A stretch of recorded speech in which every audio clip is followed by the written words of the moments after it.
নমস্কার। শ্রাবণের বেলায় আমি রবীন্দ্রনাথকে নিয়ে আলোচনা করছি।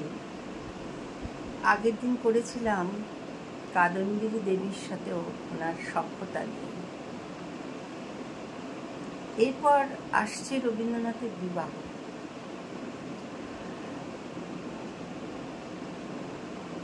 রবীন্দ্রনাথের বিবাহ হলো 24শে অগ্রহায়ণ 1290, আর ইংরেজির হচ্ছে 1883 সালের 9 ডিসেম্বর।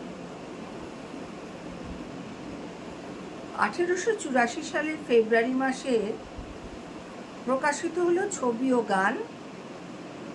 উৎসর্গপত্রে কারো নাম উল্লেখ করা হলো না। লেখা হলো, গত বৎসরকার বসন্তের ফুল লইয়া এ বৎসরকার বসন্তে মালা গাঁথিলাম, যাহার নয়ন কিরণে প্রতিদিন প্রভাতে এই ফুলগুলি একটি একটি করিয়া ফুটিয়া উঠিত, তাহারই চরণে ইহাদিওকে উৎসর্গ করিলাম।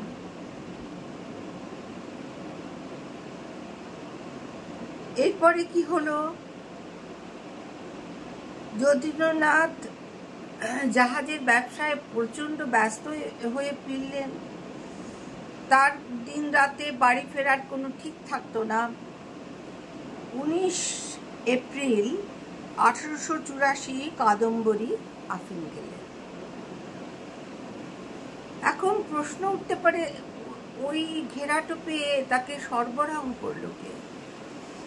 বিশু নামে একজন কাপড়ওয়ালি, মানে যারা বাড়িতে বাড়িতে কাপড় বিক্রি করে বেড়ায়, তার সাহায্যে তিনি ওই বস্তুটি সংগ্রহ করেছিলেন। চিকিৎসকরা দুদিন খুব চেষ্টা করেছিলেন, কিন্তু এই যে খরচটা সব কিছু লেখা হতো, কিন্তু 19-20 তারিখে কোনো খরচ হিসেবে লেখা হয়নি।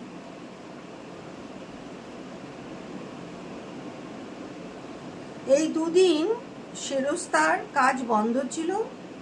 সম্ভবত তার মৃত্যু হলো 21 তারিখ সকালবেলায়।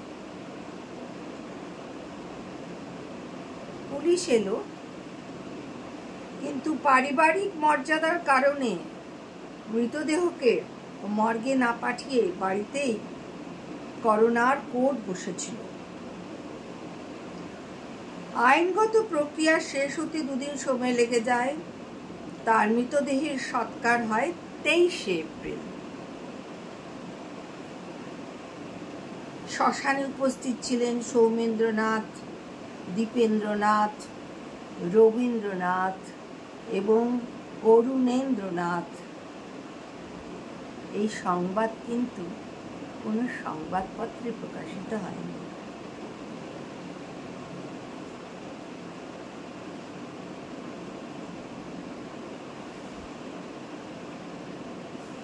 চিরকালই এই ধরনের কাজের জন্য